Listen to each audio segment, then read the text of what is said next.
What's up, y'all? We're the Unofficial Review. This week's topic is focused on NCAA college football, with Ohio State topping every AP poll, proving why they should be the number one team in the country with an undefeated 9-0 record. Behind them comes Indiana, Texas A&M, Alabama, and Georgia.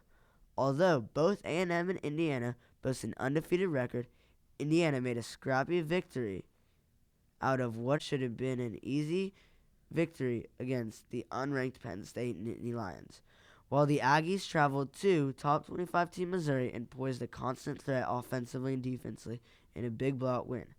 A notable matchup was Texas Tech versus BYU, with a Texas Tech blowout versus BYU 41-27. Texas Tech established itself as a top team in the Big 12 with a convincing victory over the BYU Cougars. Another notable matchup was Vanderbilt versus Auburn. It was a close game the whole time, with Vanderbilt coming out on top 45-38 in overtime. Yeah, let's pause here and talk about Vanderbilt and Diego Pavia.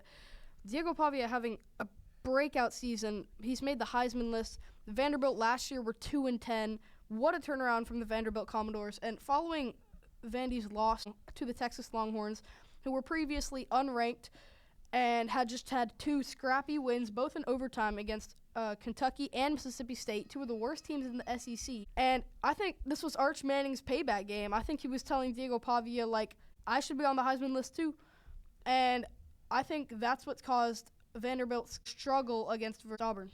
Yeah, he didn't have a great O-line to start, and it was weird play calling by Sark.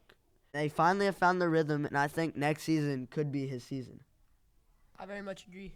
I don't think we should talk about next season just yet, with three big games coming up for Arch Manning and the Texas Longhorns, playing at Georgia and then home against Arkansas, and then I think which would be the best game in college football this year, the Texas Longhorns versus the Texas A&M Aggies. I totally agree. Yeah, 100%. Very exciting matchup to watch every single year. Mm-hmm. And last year, it just goes to show, last year with Quint Ewers and all the players who went from Texas and Texas A&M to the draft, new talent, new faces in this rivalry matchup. All right, let's talk about the Heisman race for a second.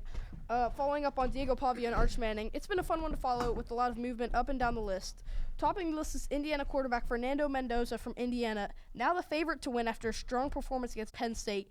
Even though it was a scrappy win, a win is a win. Julian Sayin, number 2 on the Ohio State Buckeyes, still in the hunt, leading the top-ranked Ohio State to what could be a second national championship in 2 years.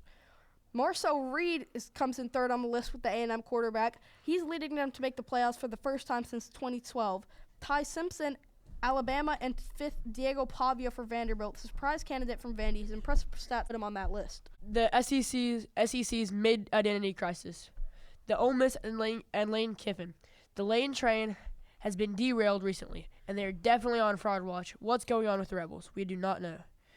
We'll break down the rest of the league, looking at the teams like Missouri, LSU, and others to see if there's any truth to this mid-characterization. What does this mean for the 12-team playoff? Does it make it easier for the teams from the other conference to get in, or does it make it harder? That's all we have for today's episode. A big thank you for our teacher, Daniel Von Lopez, and to all of you for listening. Make sure to subscribe, leave a rating, and catch us next week to break down the sports news.